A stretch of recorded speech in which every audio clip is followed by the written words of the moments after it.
ന്യായാധിപന്മാർ അധ്യായം 1. കാനാൻ ദേശത്തെ വിജാതീയർ.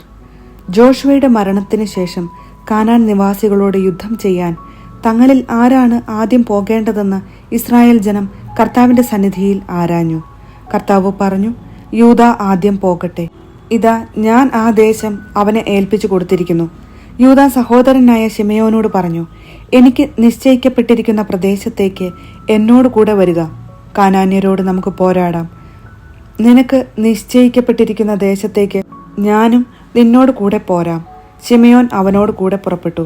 യൂദ യുദ്ധം ചെയ്തു. ദൈവം കാനാന്യരെയും പെരീസ്യരെയും അവരുടെ കയ്യിൽ ഏൽപ്പിച്ചു. അവർ 10,000 പേരെ ബസേക്കിൽ വച്ച് പരാജയപ്പെടുത്തി. ബസേക്കിൽ വച്ച് അദോണി ബസേക്കിനോട് അവർ യുദ്ധം ചെയ്തു. കാനാന്യരെയും പെരീസ്യരെയും പരാജയപ്പെടുത്തി. അദോണി ബസേക്ക് പലായനം ചെയ്തു. അവർ പിന്തുടർന്ന് അവനെ പിടിച്ച് കൈകാലുകളുടെ പെരുവിരലുകൾ മുറിച്ചു കളഞ്ഞു. അദോണി ബസേക്ക് പറഞ്ഞു, കൈകാലുകളുടെ പെരുവിരലുകൾ ഛേദിക്കപ്പെട്ട 70 രാജാക്കന്മാർ എൻ്റെ മേശയ്ക്കു കീഴിലെ ഉച്ഛിഷ്ടം പെറുക്കി തിന്നിരുന്നു. ഞാൻ അവരോട് ചെയ്തതുപോലെ തന്നെ ദൈവം എന്നോടും ചെയ്തിരിക്കുന്നു. അവർ അവനെ ജെറുസലേമിൽ കൊണ്ടുവന്നു. അവിടെ വച്ച് അവൻ മരിച്ചു. യൂദാ ഗോത്രക്കാർ ജെറുസലേമിന് എതിരായി യുദ്ധം ചെയ്ത് അത് പിടിച്ചടക്കി അതിലെ നിവാസികളെ വാളിനിരയാക്കുകയും നഗരത്തിന് തീ വയ്ക്കുകയും ചെയ്തു.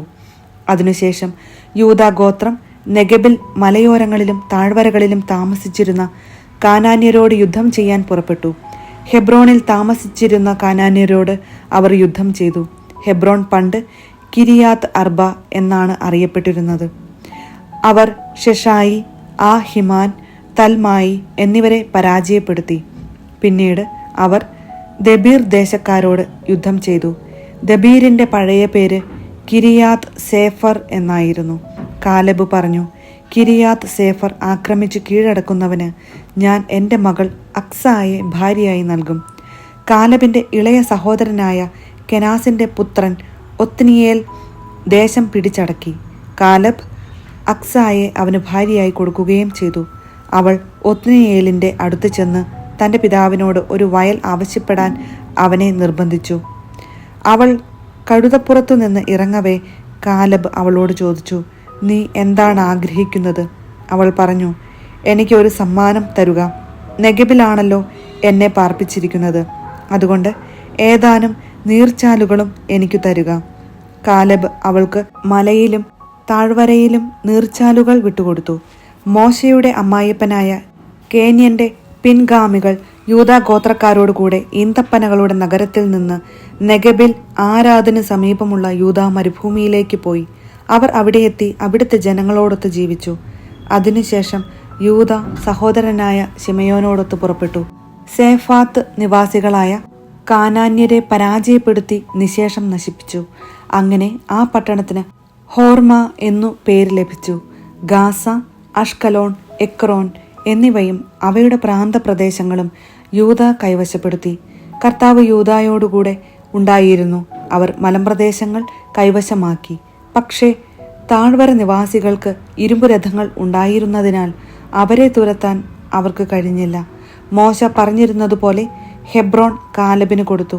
അവിടെ നിന്ന് അനാക്കിന്റെ 3 പുത്രന്മാരെ അവൻ പുറത്താക്കി. ബെഞ്ചമിന്റെ ഗോത്രക്കാർ ജെറുസലേം നിവാസികളായ ജബൂസ്യരെ പുറത്താക്കിയില്ല. അതിനാൽ ജബൂസ്യർ ബെഞ്ചമിൻ ഗോത്രക്കാരോടൊപ്പം ജെറുസലേമിൽ ഇന്നും താമസിക്കുന്നു. ജോസഫിന്റെ ഗോത്രം ബഥേലിനെതിരെ പുറപ്പെട്ടു. കർത്താവ് അവരോട് കൂടെ ഉണ്ടായിരുന്നു. അവർ ബഥേൽ ഒറ്റുനോക്കാൻ ആളയച്ചു. ലൂസ് എന്നാണ് ഈ നഗരം അറിയപ്പെട്ടിരുന്നത്. നഗരത്തിൽ നിന്ന് ഒരാൾ വെളിയിലേക്ക് വരുന്നത് ചാരന്മാർ കണ്ടു. അവർ അവനോട് പറഞ്ഞു, നഗരത്തിലേക്കുള്ള വഴി ഞങ്ങൾക്ക് കാണിച്ചു തരുക. എങ്കിൽ നിശ്ചയമായും ഞങ്ങൾ നിന്നോട് ദയാപൂർവം വർത്തിക്കും. അവൻ അവർക്ക് നഗരത്തിലേക്കുള്ള വഴി കാണിച്ചു കൊടുത്തു. അവർ നഗരത്തെ വാളിനിരയാക്കി. എന്നാൽ അവനെയും അവന്റെ കുടുംബത്തെയും വെറുതെ വിട്ടു. അവൻ ഹിത്യരുടെ നാട്ടിൽ ചെന്ന് അവിടെ ഒരു നഗരം പണിതു. ലൂസ് എന്ന് അതിന് പേരിട്ടു. ഇന്നും ആ പേരിൽ അത് അറിയപ്പെടുന്നു. ബേത്ഷയാൻ, താനാക്ക്, ദോർ, ഇബ്ലെയാം, മെഗിദോ എന്നീ പട്ടണങ്ങളിലെയും അവയുടെ ഗ്രാമങ്ങളിലെയും നിവാസികളെ മനാസെ പുറത്താക്കിയില്ല. കാനാന്യർ ആ ദേശത്ത് തുടർന്നും ജീവിച്ചു പോന്നു. ഇസ്രായേൽക്കാർ പ്രബലരായപ്പോൾ കാനാൻകാരെ കൊണ്ട് അടിമവേല ചെയ്യിച്ചു. അവരെ തീർത്തും പുറത്താക്കിയില്ല. എഫ്രായിം ഗോത്രം ഗസ്സേർ നിവാസികളായ കാനാന്യരെ പുറത്താക്കിയില്ല. അതുകൊണ്ട് കാനാൻകാർ ഗസ്സറിൽ അവരുടെ ഇടയിൽ താമസിച്ചു. സെബുലൂൺ ഗോത്രം കിത്രോൺ, നഹലോൽ എന്നീ നഗരങ്ങളിലെ നിവാസികളെ പുറത്താക്കിയില്ല. കാനാൻകാർ അടിമകളായി അവരുടെ ഇടയിൽ ജീവിച്ചു. അക്കോ, സീദോൻ, അഹലാബ്, അക്സിബ്, ഹെർബ, അഫീഖ്, റഹോബ് ഇവിടങ്ങളിലെ നിവാസികളെ ആഷേർ പുറത്താക്കിയില്ല. അങ്ങനെ ആഷേർ ഗോത്രക്കാർ തദ്ദേശവാസികളായ കാനാന്യരുടെ ഇടയിൽ ജീവിച്ചു. ബേത് ഷെമെഷിലെയോ ബേത് അനാത്തിലെയോ നിവാസികളെ നഫ്താലി ഗോത്രം പുറത്താക്കിയില്ല. അവർ തദ്ദേശവാസികളായ കാനാൻകാരുടെ ഇടയിൽ താമസിച്ചു. ബേത് ഷെമെഷിലെയും ബേത് അനാത്തിലെയും നിവാസികൾ അവർക്ക് അടിമകളായി തീർന്നു. അമോര്യർ ദാൻ ഗോത്രത്തെ മലമ്പ്രദേശത്തേക്ക് തള്ളിവിട്ടു. താഴ്വരയിലേക്ക് നീങ്ങുന്നതിന് അവരെ അനുവദിച്ചില്ല. അമോര്യർ ഹാർ ഹെറസിലും അയ്യാലോണിലും ഷാൽ ബീമിലും താമസം തുടർന്നു. എന്നാൽ ജോസഫിന്റെ ഗോത്രം അവരുടെ മേൽ ശക്തിപ്പെട്ടു. അവർ അടിമകളായി തീർന്നു. അമോര്യരുടെ അതിർത്തി സേല മുതൽ മുകളിലേക്ക് അക്രാബിം കയറ്റം വരെ ആയിരുന്നു. ന്യായാധിപന്മാർ അധ്യായം 2. ബോക്കിമിൽ വച്ചുള്ള മുന്നറിയിപ്പ്. കർത്താവിന്റെ ദൂതൻ ഗിൽഗാലിൽ നിന്ന് ബോക്കിമിലേക്ക് ചെന്നു. അവൻ പറഞ്ഞു, നിങ്ങളുടെ പിതാക്കന്മാർക്ക് കൊടുക്കാമെന്ന് വാഗ്ദാനം ചെയ്ത ദേശത്തേക്ക് ഞാൻ നിങ്ങളെ ഈജിപ്തിൽ നിന്ന് കൊണ്ടുവന്നിരിക്കുന്നു. നിങ്ങളോട് ചെയ്ത ഉടമ്പടി ഞാൻ ഒരിക്കലും ലംഘിക്കുകയില്ലെന്നും ഈ ദേശവാസികളുമായി യാതൊരു സഖ്യവും നിങ്ങൾ ചെയ്യരുതെന്നും അവരുടെ ബലിപീഠങ്ങളെ നശിപ്പിച്ചു കളയണമെന്നും ഞാൻ നിങ്ങളോട് പറഞ്ഞു. എന്നാൽ നിങ്ങൾ എൻ്റെ കൽപ്പന അനുസരിച്ചില്ല. നിങ്ങൾ ഈ ചെയ്തത് എന്താണ്? അതിനാൽ ഞാൻ പറയുന്നു, നിങ്ങളുടെ മുൻപിൽ നിന്ന് ഞാൻ അവരെ പുറത്താക്കുകയില്ല. അവർ നിങ്ങളുടെ എതിരാളികളായി തീരും. അവരുടെ ദേവന്മാർ നിങ്ങൾക്ക് കെണിയാവുകയും ചെയ്യും. കർത്താവിന്റെ ദൂതൻ ഇത് അറിയിച്ചപ്പോൾ ഇസ്രായേൽ ജനം ഉച്ചത്തിൽ കരഞ്ഞു. അവർ ആ സ്ഥലത്തിന് ബോക്കിം എന്ന് പേരിട്ടു. അവർ അവിടെ കർത്താവിന് ബലിയർപ്പിച്ചു. ജോഷുവയുടെ മരണം. ജോഷുവ ഇസ്രായേൽ ജനത്തെ പറഞ്ഞയച്ചു. അവർ ഓരോരുത്തരും തങ്ങൾക്ക് അവകാശമായി ലഭിച്ച ദേശം കൈവശമാക്കാൻ പോയി. ജോഷുവയുടെയും കർത്താവ് ഇസ്രായേലിന് ചെയ്ത വലിയ കാര്യങ്ങൾ നേരിട്ട് കാണുകയും ജോഷുവയ്ക്ക് ശേഷവും ജീവിച്ചിരിക്കുകയും ചെയ്ത ശ്രേഷ്ഠന്മാരുടെയും കാലത്ത് ജനം കർത്താവിനെ സേവിച്ചു. കർത്താവിന്റെ ദാസനും നൂനിന്റെ മകനുമായ ജോഷുവ 110 വയസ്സിൽ മരിച്ചു. അവനെ ഗാഷ് പർവ്വതത്തിന് വടക്ക് എഫ്രായിം മലനാട്ടിൽ തിമ്നാത്ത് ഹെറസിൽ അവന്റെ അവകാശഭൂമിയുടെ അതിർത്തിക്കുള്ളിൽ അടക്കി. ആ തലമുറ മുഴുവൻ തങ്ങളുടെ പിതാക്കന്മാരോട് ചേർന്നു.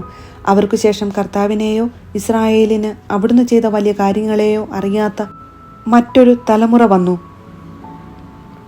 ബാലിനെ ആരാധിക്കുന്നു. ഇസ്രായേൽ ജനം കർത്താവിന്റെ മുൻപിൽ തിന്മ ചെയ്തു. ബാൽ ദേവന്മാരെ സേവിച്ചു.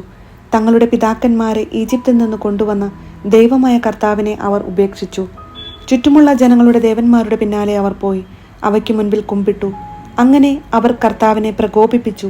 അവർ കർത്താവിനെ ഉപേക്ഷിച്ച് ബാൽ ദേവന്മാരെയും അസ്താർത്തെ ദേവതകളെയും സേവിച്ചു. ഇസ്രായേലിനെതിരെ കർത്താവിന്റെ കോപം ജ്വലിച്ചു. അവിടുന്ന് അവരെ കവർച്ചക്കാർക്ക് ഏൽപ്പിച്ചു കൊടുത്തു. അവർ അവരെ കൊള്ളയടിച്ചു. ചുറ്റുമുള്ള ശത്രുക്കളുടെ ആധിപത്യത്തിന് അവരെ വിട്ടുകൊടുത്തു. അവരോട് എതിർത്ത് നിൽക്കാൻ അവർക്ക് കഴിഞ്ഞില്ല. കർത്താവ് ശപഥം ചെയ്ത് അവർക്ക് മുന്നറിയിപ്പ് നൽകിയിരുന്നതുപോലെ ചെന്നിടത്തൊക്കെയും നാശം വരത്തക്ക വിധം കർത്താവിന്റെ കരം അവർക്ക് എതിരായിരുന്നു. അവർ വളരെ കഷ്ടത അനുഭവിച്ചു. അപ്പോൾ കർത്താവ് ന്യായാധിപന്മാരെ നിയമിച്ചു. കവർച്ച ചെയ്തിരുന്നവരുടെ ആധിപത്യത്തിൽ നിന്ന് അവർ അവരെ രക്ഷിച്ചു. എങ്കിലും ന്യായാധിപന്മാരെ അവർ അനുസരിച്ചില്ല. പ്രത്യുത അന്യദേവന്മാരുടെ പുറകെ പോയി അവരെ വന്ദിച്ചു.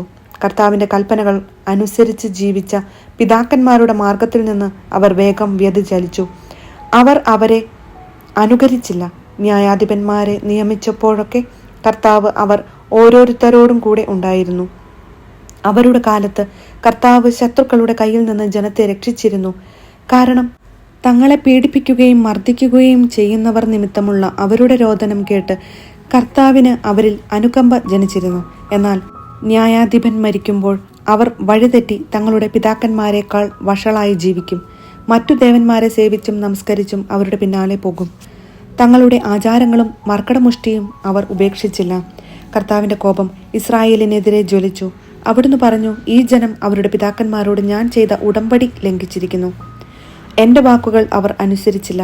അതിനാൽ ജോഷുവ മരിക്കുമ്പോൾ അവശേഷിച്ചിരുന്ന ജനതകളെ അവരുടെ മുൻപിൽ നിന്ന് ഞാൻ നീക്കിക്കളയുകയില്ല. അങ്ങനെ തങ്ങളുടെ പിതാക്കന്മാരെ പോലെ കർത്താവിൻ്റെ വഴികളിൽ നടക്കാൻ അവർ ശ്രദ്ധിക്കുമോ ഇല്ലയോ എന്ന് എനിക്ക് പരീക്ഷിക്കണം. അതുകൊണ്ട് കർത്താവ് ആ ജനതകളെ ഉടനെ നീക്കിക്കളയുകയോ ജോഷുവയുടെ കൈകളിൽ ഏൽപ്പിച്ചു കൊടുക്കുകയോ ചെയ്തില്ല.